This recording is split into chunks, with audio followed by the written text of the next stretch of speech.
And so Gen AI, it's going to transform every industry.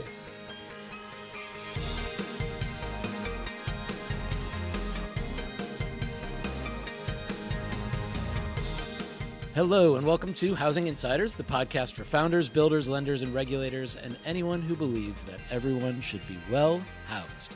I'm Jonathan Lawless. And I'm Jeremy Potter. On Housing Insiders, we're hosting the conversations you won't hear anywhere else about how to make housing more innovative and attainable. Hey, and we're also really proud to partner with Built Rewards, who's bringing these smart conversations to you.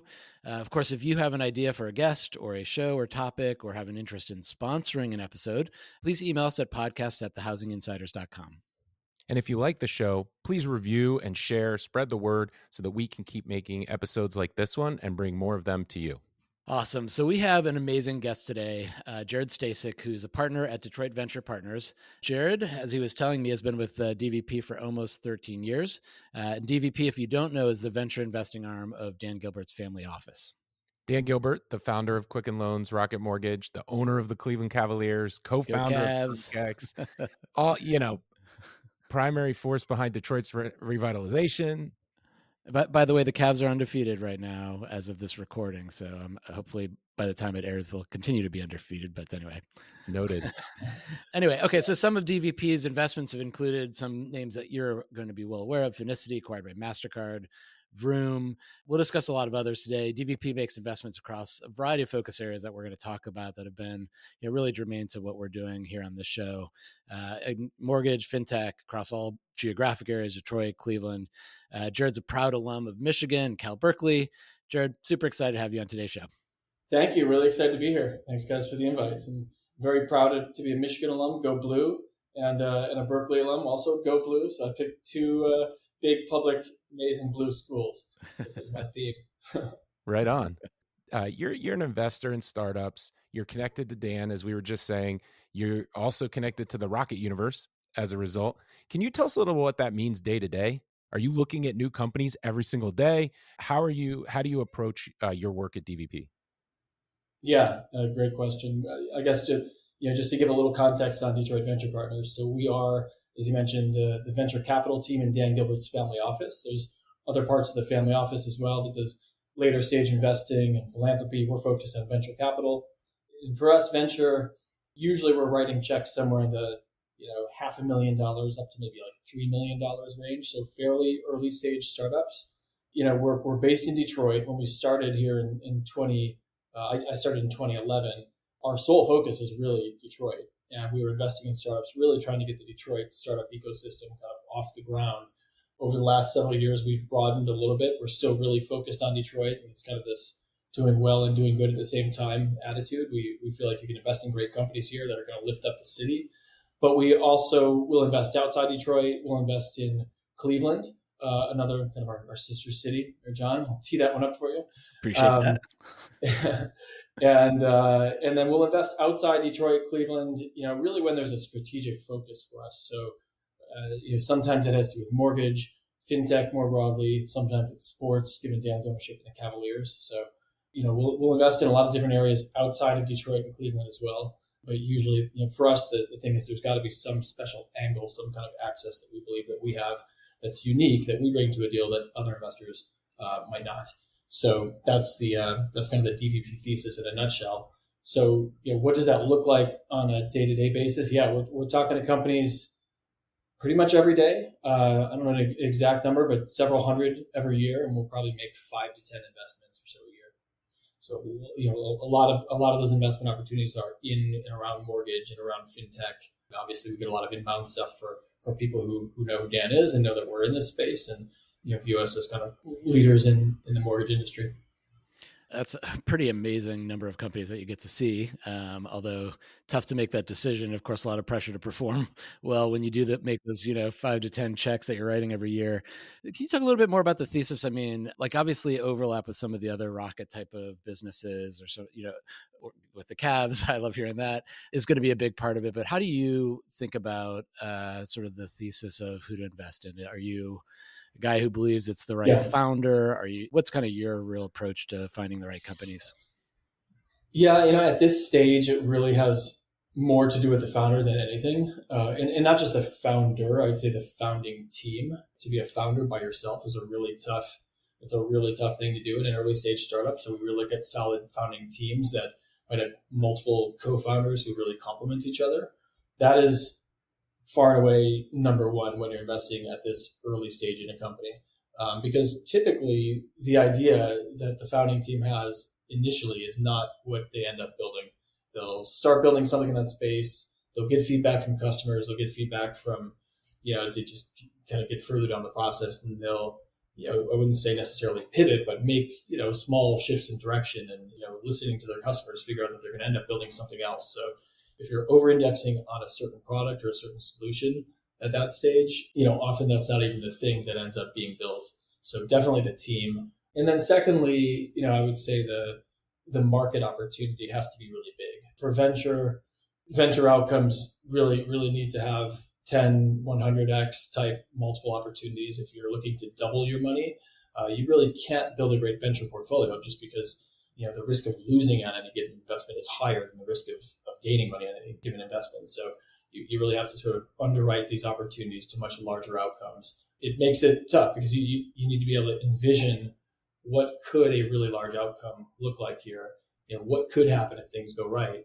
And the easier thing to do is to kind of point to all the reasons why an idea is not going to work, poke holes in it. Oh yeah, we've heard that one before. Or, yeah, that's great, but Rocket already does that sort of thing. But for us, it's trying to overcome those biases and see to what a big opportunity could be, if things went right in that space.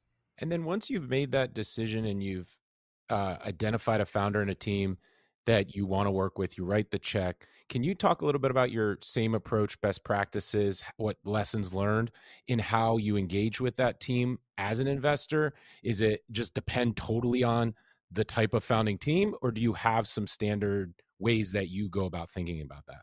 It does depend, but there's also some standardization to it. I mean, any company is going to have regular board updates, and they're going to have regular sort of cadence of keeping their investors up to date on what's going on. So those are pretty standard. But you find you develop a sort of a personal relationship with the founders. You support them in the areas where they're maybe asking for support or where you identify that they need a little bit more support, and that can vary a lot by company. So there'll be some founders who want you to make introductions for them for their next round of capital, making investor intros. There's some founders who would really like you to be kind of helping them with biz dev, and to do that across a portfolio of 100 plus companies like we've invested in is pretty tough. So you do have to sort of pick the ones where you're going to lean in more based on the potential for those companies and what they need at any given point in time. You can't be everything to everybody, but it's a very, very relationship driven business, and a lot of investors will talk about this marriage analogy, like you're dating when you're sort of learning about a company and you're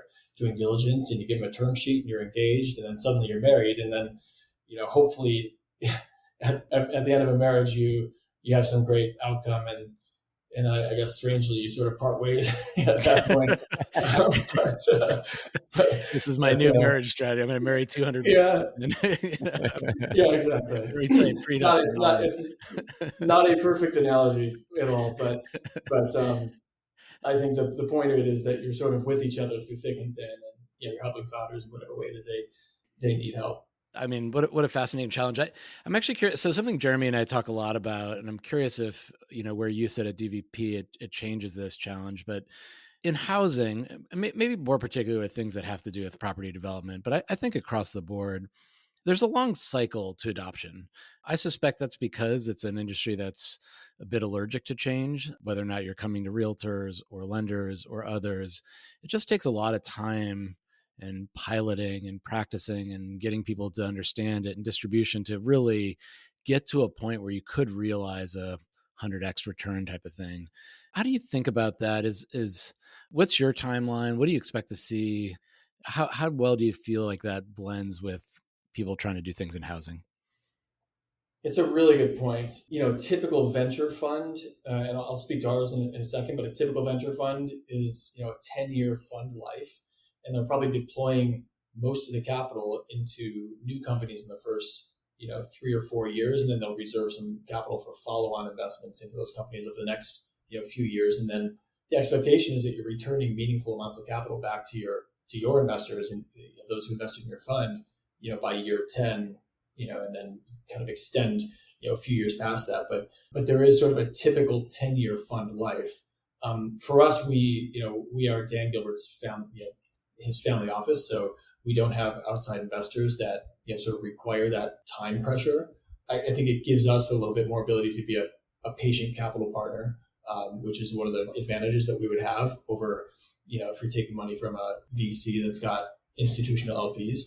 But to your point, in housing specifically, it's obviously, I think all that time that it takes is a result of regulation, right? And so it's a highly, highly regulated industry, and it's going to be hard to make changes on the consumer end of the spectrum if those changes aren't supported in a regulatory sort of way, all the way at the other end on the investor side up to Fannie and Freddie and obviously the banks and lenders in between. So it's certainly I would say more challenging for startups to deal with that, because a startup doesn't have the time and the capital to wait 5, 6, 7 years to get a customer and to run a 2-year pilot. I mean, that becomes a very expensive startup. That means you have to raise a lot of money or take a lot of dilution. So I do think the nature of the industry is a little bit challenging for startups who are trying to affect a big change in housing. That's a calibration exercise, right? You're calibrating, like, how do I get this idea to know I can get it to the next stage? How do I work with these giant, heavily regulated partners? I mean, there are smaller mortgage companies, but the reality is, like, how do I prove my idea with some of the existing names and incumbents that investors want to see? And then to your point, balancing fundraising and building, just as a founder at every startup, has to constantly balance. And so what you're saying is, it sounds like that calibration is like the whole ball game. It's really tough. Are there any hacks that you've identified, you've seen? What founders are doing this well that can kind of maneuver and find ways to get through that to be successful? A lot of startups are looking at different home ownership models, right? Like whether it's fractional or co-ownership, or having investors, co-investing in, splitting your down payment with an investor group, whatever it might be. Those models they're not kind of playing in that conforming world, right? Where they need sort of the Fannie and Freddie. And so it allows them to move faster because they're not playing in that world. But then you've got the scale challenge. Like you've got to be able to raise a lot of money to be able to fund, build to fund loans, fund companies that are not able to easily securitize and sell their loans in the existing channels. So I think that's one hack, right? Would be that you're doing something that's non-conforming, right? But you then have to be able to raise, have the capital support to do that. That's not coming from Fannie and Freddie. More generically, not necessarily just around that sort of ownership splitting type companies. I think the key is that you just can't put all your eggs in one basket with a huge partner. Like when we see companies who are coming to us and saying, "Hey, could you connect us to Rocket Mortgage?" We love to connect companies to Rocket Mortgage because we love to get feedback from really smart people at Rocket Mortgage who can tell us their perspective on that company. But the reality is, it's probably not going to be a 30-day pilot and then start going into sort of full-time production. So you have to have a lot of irons in the fire. I think it's smart to start trying to work with somebody like Rocket who can really validate you and hopefully be a great referenceable client when you're going then to pitch other banks and fintechs. But starting there is tough. It really is. I would say you should find your ICP, your sort of ideal client profile, customer profile, is probably starting smaller and getting somebody who's going to be able to move faster and parlay that into a bigger bank and a bigger bank and a bigger bank, or whoever your customer is. So I think that's the hack, so to speak, is just if you're going whale hunting, you've also got to be kind of a regular fishing pole next to you and try to find some smaller, medium-sized customers as well. Yeah, I'm curious to hear a little bit more, maybe before we take a quick break, but a little bit more about the direction of deal flow. So I assume a lot of companies are coming to you because they want to talk to Rocket, but probably a lot of companies talk to Rocket and they send a lot of deals in your direction. I mean, having Rocket there to test things is amazing. I mean, to your point, get feedback from the real experts. I mean, do you see Rocket come to you and say, we're really trying to improve this part of the market. Can you go find these types of companies? Directionally, does that happen? It really is bidirectional, like you said. I mean, Rocket, you can go online and read their big initiatives right now around AI. I mean, they are sort of all in on trying to apply AI in various aspects of the mortgage experience. Yeah, we certainly we talk to folks over there about what they're looking for, and we can try to find interesting companies and make those connections to them because we're pretty well plugged in the startup world. Yeah, we certainly do that. We try to identify companies that could be great partners for Rocket, but it does work the other way too, where they'll be working with the company and say, hey, we've been talking to this company, and then in some cases we end up investing. You mentioned Finicity at the top of the show. That was an example where Rocket was a big customer, and we were able to invest after Rocket was already working with Finicity. It's amazing. Let's take a quick break from our sponsor. We'll be right back. This episode is brought to you by Built Rewards. Built is a rewards program, just like an airline program that is centered around your home and neighborhood. But instead of earning miles for flying, Built rewards you for paying rent, no matter how you pay. As a member, you can earn points at over 20,000 local restaurants, local merchants, and those points are now the most valuable rewards currency. You can use it to book travel, on Amazon, or even towards a down payment. Built is revolutionizing housing. If you want to learn more, email John at lawless@builtrewards.com. Welcome back. We've been talking to Jared Stasik from Detroit Venture Partners. And Jared, we were talking DVP, your process, a little bit about your portfolio. We were hoping to zoom out a little bit and talk about mortgage and prop tech across the market. So you kind of said what a lot of people are calling the magic words right now, AI. What role are you seeing AI play both in your current investments, and then how are you even tackling it with just such a big transformational trend in when you look at these companies? Can you just give us a sense? What's the landscape look like today? Yeah, I mean, AI is everywhere in every company, and part of being an investor in this world right now is trying to figure out where AI really is essential versus just sort of sprinkled on top of a company that would exist without AI. There's been AI and machine learning and natural language processing in mortgage for years. And a lot of that has just been in terms of automation and efficiency. How do you extract information out of documents? How do you make that whole process more streamlined and easy for borrowers? How do you make it easier for people at Rocket, for example, to confirm title policies and stuff? I mean, there's all kinds of examples within the mortgage and sort of title process where AI has been used for years, but now we're talking about Gen AI. And so Gen AI, it's going to transform every industry. Like, that's a pretty widely accepted view at this point, in the same way that the internet has transformed every industry, in the same way that cloud computing has transformed pretty much every industry. I don't think it's controversial to say that AI is going to transform. But in mortgage, again, going back to the regulatory nature of this industry, you can't be sort of loose with it. You can't have fully AI-driven underwriting, at this point. But you can have a chatbot probably that's going to interact with your customers in some way when they've got questions that a chatbot's able to answer for. So I think what we see is, a lot of that sort of behind the scenes automation is getting, applying more and more AI, and you're starting to see some of the customer facing stuff too. But you just, it's not going to go so fast because AI is still very prone to hallucinating, which is a funny term, but that is the term used in AI, where AI just makes stuff up. And it's like, sometimes it just makes stuff up that's completely wrong. Whether you're talking about housing, mortgage or not, I mean, you can ask ChatGPT stuff and it'll say something wrong. And then you can say, oh, I thought this was the case. And it'll be like, oh yeah, actually you're right. I just double checked that. And what I said was wrong. So you could say, I actually react the same way when you correct me. So if I make shit up throughout well, I'm kind of curious to get your views, because AI seems to have a very unsexy way of sort of integrating into the mortgage business, short of it just completely replacing all humans in the process, right? Which seems, to your point, pretty far away. It's a very, make the process slightly more efficient. It doesn't strike me as like a 100x type of opportunity, but maybe I'm just thinking about that wrong. Like, is it really just, I mean, are those just going to be process efficiencies that Rocket and others are going to figure out on their own? Or are there going to be companies that can really capitalize on that in a big way? Just increasing Yeah, efficiencies on something with low velocity?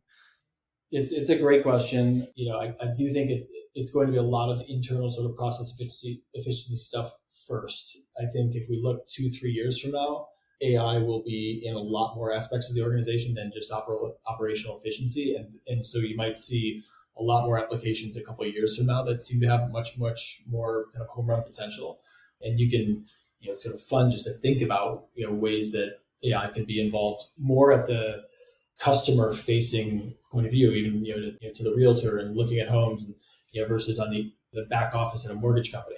But all this stuff now, I think, is critical for mortgage companies to become AI literate. Really, I mean, I don't think they would be able to just jump into the bigger solutions without going through this process of building AI into every aspect of the company. So to me, it's operationally, it should be allowing companies to use their humans to do things that humans do well, which is going to be interacting with customers and maybe being trusted advisors to borrowers in the short run. But I think in the longer run, AI will open up a lot of opportunities that we're not even thinking about now. I mean, just think about like what you know about AI now versus what you knew a year ago, and like, I mean, I did a funny thing yesterday. I asked ChatGPT, based on what you know about me, draw a picture of what you think my life looks like right now. Oh, wow. and it was just based on like the searches that I've done in ChatGPT. And this wasn't my idea. I saw a friend do this, but the amount of data that is being put into these systems, like it's incredible. Like it illustrated a version of me that looks like not too far off what I look like, in a house that looked, not too far off of what my house looks like. And to the point, like even the pictures that I had like hung in my office in this fake world were places that I went on vacation to this summer because I looked up previously about some itinerary ideas. So, no kidding. Huh. I mean, this is all going to snowball, and just the amount of data in the AI world, like, it's data is going to allow for so much more to happen, I think, a couple of years from now. So organizations, I think, really do need to focus now and like putting the infrastructure in place and becoming AI sort of literate, and AI as like a baseline. I almost view it in the same way as like, moving to the cloud, right? Like pretty much everyone's moved to the cloud at this point. Like pretty much everyone's going to have moved to some significant portion of AI in their businesses. I think that's a great distinction too, because we've seen, so the jump from, you were saying ChatGPT 4 to o1, even in that version, that engine, already starting to do a lot more of the calculations and recommendations that it couldn't do before, like seeing that speed.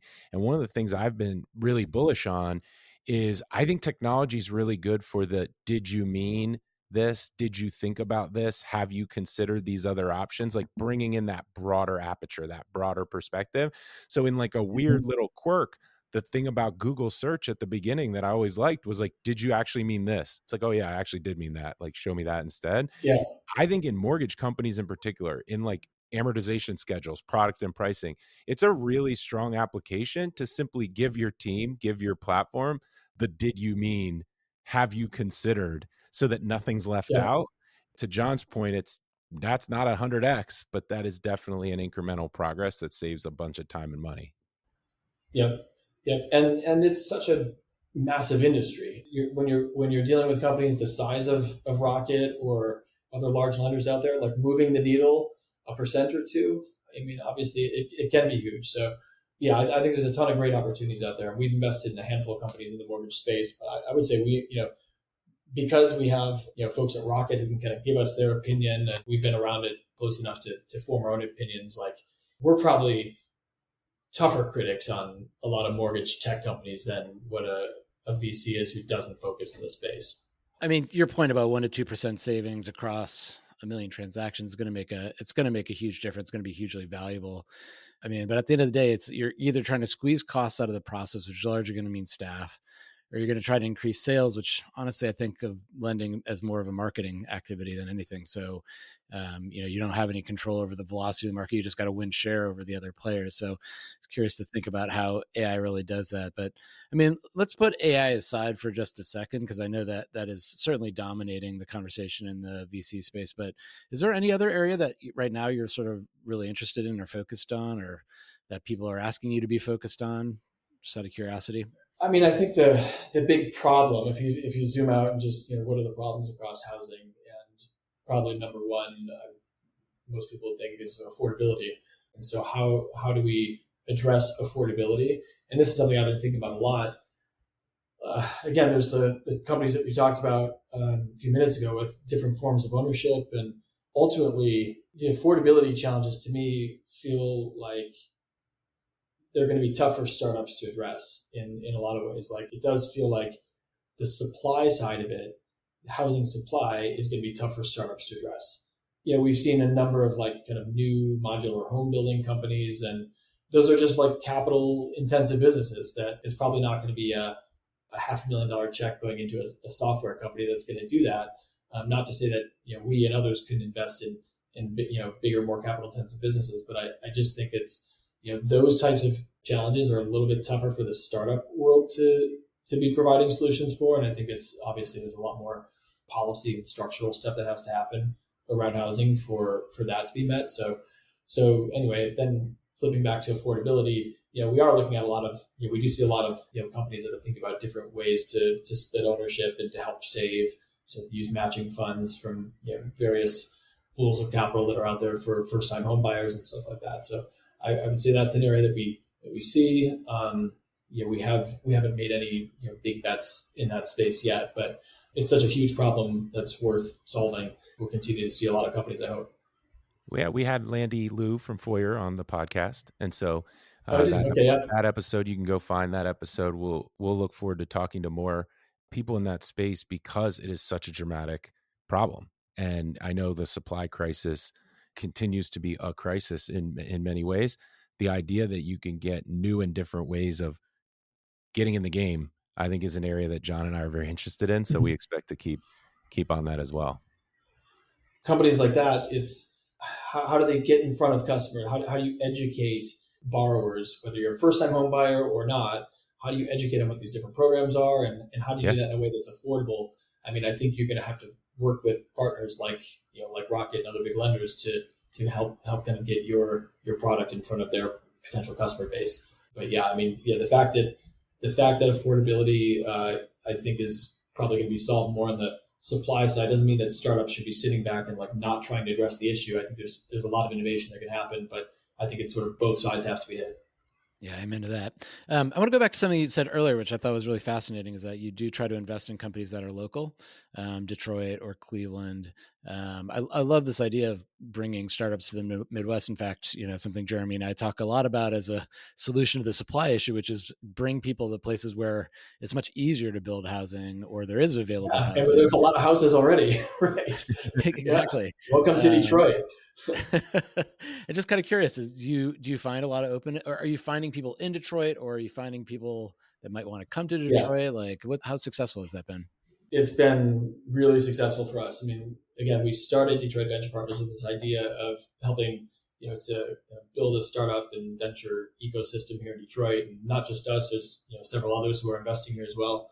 From looking back in the early days in 2011, 2012 until now, I think we're at a completely different place in terms of the volume of companies that we're seeing, the quality of founders, the angel funding that's going into these companies now. You've got people who've exited companies who are putting their money into new startups and advising startups. So the ecosystem has really, really developed. And back in 2015 or 2016, we helped co-found a company here in Detroit called StockX, which had a lot of success and raised a lot of outside capital. And I think around then the narrative sort of shifted from like, Detroit's an interesting place, you should consider building a company here, to look, here's an example of a company that's worth multi-billion dollars, and it's built here. And so not only could it be done, but like it has been done and it should continue to be done.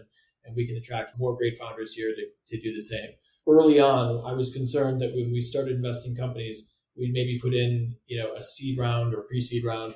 And then, you'd have like a Series A investor from Silicon Valley say, okay, if you want this next check, you got to come, move to the Bay Area. And that never really happened, the Midwest in particular, but also just, other, startup ecosystems across the country outside of Silicon Valley in New York and Boston and Seattle have really developed over the last decade to the point where I think it's pretty widely accepted that you can build a great company in any of these cities. So, what are the ingredients? You need some capital, you need some talent. That's basically it, right? Pretty simple recipe. But you need also a cultural acceptance of like, these companies aren't all going to go well. There's going to be some failures here. If you're not patient, it's not going to just happen overnight. You need to be able to kind of see companies through to. Some of them are going to struggle, and you'll find exits. In fact, StockX, the great story of that is that the founders of StockX, we actually invested in their previous company, which is a calendar app called Up2. Up2 ended up winding down. We put good amount of capital into it. They were considering an acquisition to move out to the Bay Area, and they came to Dan, and Dan basically said, like, don't move to Silicon Valley. Like, you don't need to return, some portion of my capital. Like, we've got this other thing that we're starting to work on now. Let's co-found this. And so this team stayed in Detroit and, started building StockX, which last time it raised money was at, over a $3 billion valuation. So, this company had an opportunity. These founders had an opportunity to go move to the Bay Area, but, they chose to stay in Detroit. And now the team's got well over 1,000 people and, off to the races. So it can be done here, and we're going to, hopefully keep giving entrepreneurs opportunities to prove that they can do it here. It's amazing. The point of changing the perception of where you need to be to start a company is a really important one, because I think there historically has been this sort of feeling like if you were in finance and you weren't in New York, you were in a minor league. You know what I mean? And same, like if you're not in the Bay Area and you're in tech, you're in the minor leagues. But the fact of the matter is, if you're in the Bay Area and you're in tech, you're spending way too much money on housing today, and you probably should be somewhere else. Otherwise, you're making a bad decision. So I love how you guys are changing the perception. That's great. Yeah, it's really important for us. And, I never talk badly about the Bay Area. I lived there for 2 years, and there's a ton of amazing people and innovation going on there, but it's not mutually exclusive. The fact that you can build a company in the Bay Area doesn't mean that you can't build one in Detroit. So the idea that you would have to leave the place that you want to live, to go build a company somewhere else, like, I think that those days are over. Like, you can build your company in Detroit, you can build your company in Cleveland or St. Louis or wherever you want. There's plenty of talent. And now, especially with remote work over the last few years, it's even more possible to get that talent to work for you. Hear, hear. So Jared, thank you for demystifying. We have a lot of founders, but also people who want to become founders that listen to Housing Insiders. And so I think they all want to hear your perspective and want to hear from you. And like I said, demystify that.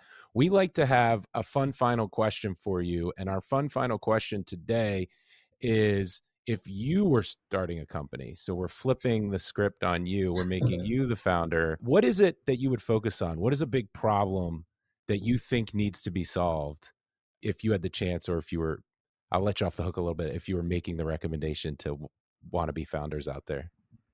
Yeah, that's a great question. Oh man. Again, most of the time that I spend is not necessarily just in mortgage tech. So if I give you an answer outside of mortgage and real estate, that's not a reflection of like me not being excited about that space. But we're invested in a company called Trust and Will, which is digital estate planning. And this is just an example of an industry that was really, really slow to adopt, and sort of state by state, more states have been adding the ability and sort of removing regulations away from to allow for estate planning to happen digitally. And this company to me is like off to the races. And I just think that a model like that, where you find an opportunity that the industry is still behind, right? There's still regulatory hurdles, or there's still reasons why it hasn't moved over yet to kind of adopting technology. I would find an area like that, and I'm not going to think of a specific one on the spot right now, but find an area probably in the financial technology world, given that's where a lot of our experience has been, and then really leveraging, I think, a lot of the existing channels that are out there. Again, in the real estate world, there are how many million real estate agents in the country? Like that feels like an amazing channel, to be reaching end consumers, right? Because it's all about these personal trusted relationships. And the same thing in estate planning where, you want to talk to a lawyer who's done 100 of these before. You don't want to talk to, you don't feel comfortable really just, not having any sort of like human interaction. So, they're starting to sell through channel partners as well at Trust and Will. So I would just think about areas that are really kind of have been slow to adopt, and where there's some existing kind of channel infrastructure where you can leverage that and reach your end customers in a more efficient way. What I loved about your answer, Jared, is that you also put distribution up front, which is so oftentimes you see companies with a great idea attacking a place that has a real need, but they have no real distribution strategy, and therefore they just can't do anything. So I love how your answer sort of like make sure that's part of the question you're answering. Hey, listen, really appreciate it, Jared. Thanks for taking the time today. That's going to do it for our episode. Thanks to all of our listeners. We would love to hear from you. So please send us an email at podcast@thehousinginsiders.com if you have thoughts. If you like what you hear, please leave us a review on any of the various podcast channels, Apple, Spotify, YouTube. Don't forget to hit subscribe on those same channels and make sure you share this episode so that we can keep making more of them.